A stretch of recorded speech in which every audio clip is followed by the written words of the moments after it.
Baik, sekarang kita pindah ke karakter laki-laki. Ada kurang lebih 13 poin yang saya susun ya. Yang pertama, akal pikiran dominan. Saya sudah jelaskan tadi. Bagaimana akal pikiran itu gini teman-teman. Masalah, solusi. Itu akal pikiran dominan. Kalau perasaan itu dipikirin dulu lama, baru solusinya. Ya. Kalau laki-laki itu pecah ban mobilnya atau pecah ban motornya, yang kita pikirin mana tambal ban, solusinya langsung. Masalah, solusi. Kalau perempuan enggak, dia turun dulu. Kenapa ya? Kena apa ini? Lebih lama. Jangan tersinggung akhwat di belakang ya. Kita bicara secara umum. Tapi kalau tersinggung juga apa boleh buat ya? Karena sudah ini apa boleh buat, ini karakternya memang. Baik. Yang kedua yang harus dikenali, ini bagi akhwat harus mengenal. Laki-laki itu suka dihormati kepemimpinannya. Jadi memang ada fitrah itu. Jadi laki-laki itu teman-teman sekalian, maaf, jangan ada yang tersinggung ya. Kalau dia pendek, dia kecil, badannya tetap punya karakter laki-laki, kejantanan, ada pemimpinan. Jadi dia tidak suka diganggu itu. Dia suka dijadikan sebagai pemimpin, didahulukan, didengar pembicaraannya, didengar instruksinya. Ini karakter ini. Makanya saya pernah kasih contoh, kalau anak laki-laki sama anak perempuan beda. Kalau antum masih punya anak kecil, coba praktikin. Kalau anak perempuan, kita berikan makanan teman-teman sekalian, taruh di piring, sedikit antum bukan dilempar ya, tapi sedikit disentak piring itu di depannya, silakan makan nak. Dia nggak akan tersinggung, dia tidak akan terganggu dengan itu. Tetapi kalau anak laki-laki dilempar sedikit piring itu, maka dia akan terganggu kepemimpinannya. Dia tidak mau makan tuh, walaupun anak kecil. Diambil piring, dibuang-buang nasi itu sama sendok, dia nggak mau. Seperti itulah, ada jiwa kepemimpinan, ada merasa pemimpin di situ. Kalau anak laki-laki, ini pernah saya pelajari dalam ilmu kejiwaan anak, teman-teman sekarang waktu masih belajar di Madinah dulu, ada satu dosen yang luar biasa, cara penyampaiannya bagus sekali. Beliau mengatakan anak laki-laki itu contohnya, di antara jiwa kepemimpinan, dia selalu contohi ayahnya. Jadi kalau untuk punya anak laki-laki, pasti dia selalu perhatikan gerak-gerik ayahnya, apa saja. Cara pakai sendalnya, duduk di mana, gelas apa yang dia pakai. Nah biasanya kata dosen ini, dan saya pernah praktikin, memang betul itu terjadi ya. Jadi kalau ayahnya pergi, maka kalau ada adiknya, dia akan duduk di tempat ayahnya. Dia akan coba gunakan retorika bahasanya. Dia akan coba pakai gelasnya, gitu. Seperti itulah. Yang ketiga, suka dihormati keputusannya. Tadi kepemimpinan, dia ngambil keputusan, sekarang suka dihormati keputusannya. Yang keempat, tidak suka dihardik. Jadi kalau akhwat kita mau perbaiki, mau nasihatin suaminya, ayahnya, pokoknya laki-laki secara termasuk anak laki-laki, jangan dihardik. Jangan langsung disalahkan. Ya. Kalau perempuan dikatakan, kamu keliru loh, perbaikin. Dia malah anggap itu perhatian. Kalau laki-laki nggak bisa begitu. Kayaknya kamu salah nih, gini-gini. Udah, langsung berontak. Ya. Maka tidak suka dihardik. Hardik itu berarti langsung menyalahkan ya. Yang kelima, tidak suka digurui. Walaupun dia tidak tahu, dia tidak suka digurui. Maka biasanya retorika yang saya ajarkan kepada akhwat atau seorang istri, menghadapi suami, dia usahakan seperti orang yang bertanya, tapi sebenarnya sedang ingin memberikan nasihat kepada suaminya. Bagaimana ya, kalau ada orang seperti ini kasusnya, menurut kamu seperti apa? Padahal sebenarnya kita sedang menyinggung dia. Gitu. Yang keenam, suka diterima kasih. Suka diterima kasih.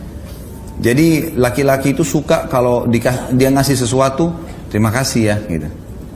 Beda terima kasih dengan tadi perhatian ya. Kalau perempuan suka diperhatikan itu, biar antum tidak ucapin terima kasih, tapi kalau dilirik, dilihat, ada tanda-tanda perhatian sudah cukup.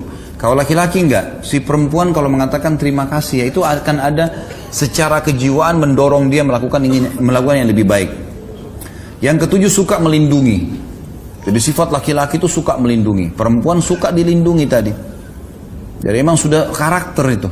Orang kalau menikah, maka dia suami, dia merasa dia melindungi istrinya. Dia merasa dia bertanggung jawab kalau akan terjadi apa-apa. Seperti itulah. Dan termasuk anak laki-laki juga, kalau sudah mulai dia agak besar, dia akan melindungi ibunya, dia akan melindungi yang lainnya. Dan memang subhanallah, pada laki-laki ada itu. Makanya penjahat itu, kalau ada seorang wanita lewat dan ada anak laki-laki di sebelahnya, walaupun anak itu masih kecil, itu sudah cukup membuat dia bimbang untuk melakukan perbuatan kriminalnya. Tapi kalau anak perempuan, itu dia masih berani. Karena ada masalah itu. Kemudian yang kedelapan, suka untuk digoda. Ya. Artinya di sini memang laki-laki itu suka kalau penampilan istrinya dandan, apalah, yang segala macam bahasa yang bisa digunakan ya. Dari penampilan pakaian yang seksi, yang wangi, dan itu memang dia suka. Makanya seorang suami, dia butuh itu di rumah. Seorang istri harus melakukannya. Dan hadis-hadis tadi saya jelaskan, wanita di surga, wanita yang bisa memberikan bahwa syahwat suaminya, dan itu adalah hal yang fitrah gitu. Tentu ini ada banyak poin dalam poin ke-8. Setiap poin ini ada rinciannya ya, tapi saya cuma sebutkan garis besarnya. Kemudian yang ke-9, suka mencium bau yang wangi. Ini ada pada wanita tetapi tidak seperti laki-laki. Kalau laki-laki itu dekat dengan istrinya lalu dia cium bau wangi, itu luar biasa pengaruh pada kejiwaannya. Dia selalu ingin mendekat, dia selalu merasa nyaman gitu kan. Kalau istri, suaminya walaupun baunya tidak wangi, tapi karena dia baik, ya, maaf ya saya belum mandi nih, enggak apa-apa kok. Dia suka saja. Tapi kalau antum pulang ke rumah dekat, baunya nggak enak istrinya, sudah menghindar. Itu sudah fitrah. Perempuan juga suka yang wangi-wangi, bukan berarti antum jangan tidak pakai minyak wangi ya. Tapi yang dimaksud adalah perempuan biasanya dia masih tahan dengan itu. Bau ketiaknya suaminya, pulang kerja loh, masya Allah baunya. Ya. Tapi dia masih bisa tahan. Ya nggak apa-apa, ini kan bau keringat suami saya, ini karena dia. Begitulah terbawa perasaan dia. Tapi kalau laki-laki nggak bisa gitu. Maka akhwat hati-hati ya di belakang, jaga. Nggak boleh ada bau sedikit pun, gitu, kecuali yang wangi. Ya. Yang ke-10, suka melihat keindahan seperti pakaian, rumah, tempat tidur. Maka ini harus menjadi sesuatu yang dibawa oleh akhwat kita. Yang ke-11, sulit memaafkan bila cemburu.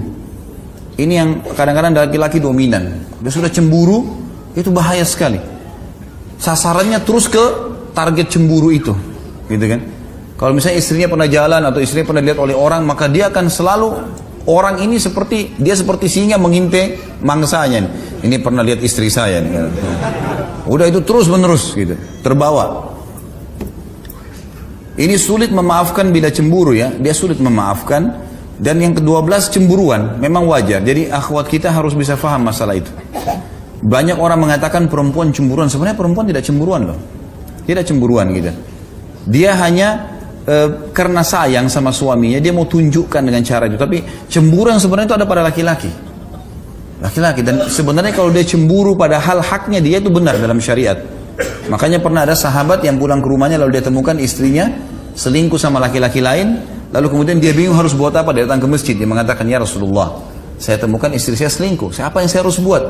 Maka Sa'ad radhiyallahu anhu keluar dari saf laki-laki lalu mengatakan, ya Rasulullah, kalau terjadi pada istri saya, terjadi selingkuh seperti itu, saya akan bunuh keduanya, maksudnya saya akan rajam, hukum Allah berlaku. Kok bisa berani-beraninya berselingkuh, berzina? Kata Nabi SAW, apakah kalian melihat cemburunya Sa'ad? Dia itu cemburu, Sa'ad cemburu, kenapa kok istri kemudian masih bisa berzina? Gitu kan? Maka kata para sahabat, ya Rasulullah. Kata Nabi SAW, saya lebih cemburu daripada Sa'ad, dan Allah lebih cemburu daripada saya dan Sa'ad. Kenapa sudah dilarang masih dikerjakan? Jadi memang ada sifat cemburuan. Cemburuan sebenarnya itu ada pada laki-laki. Yang ke-13, mau didahulukan dalam segala hal. Ada bedanya sedikit dengan tadi kalau perempuan mau mendominasi ya. Mendominasi dalam arti kata ini dia mau dia didahulukan, dia kalau mengambil sebuah keputusan, dia coba supaya hadir di situ, dia yang coba mengatur. Nah ini harus dikontrol. Tapi kalau laki-laki memang mau didahulukan dalam segala hal. Kalau kapan istri mengatakan ya sudah, ambil saya keputusan, saya tinggal ikut, maka itu jauh lebih kena dengan karakternya. Allahu a'lam. Jadi ini kurang lebih yang saya bisa susun teman-teman sekalian. Tentu masih ada bahasan berhubungan dengan masalah ini, tapi saya berikan garis besarnya saja.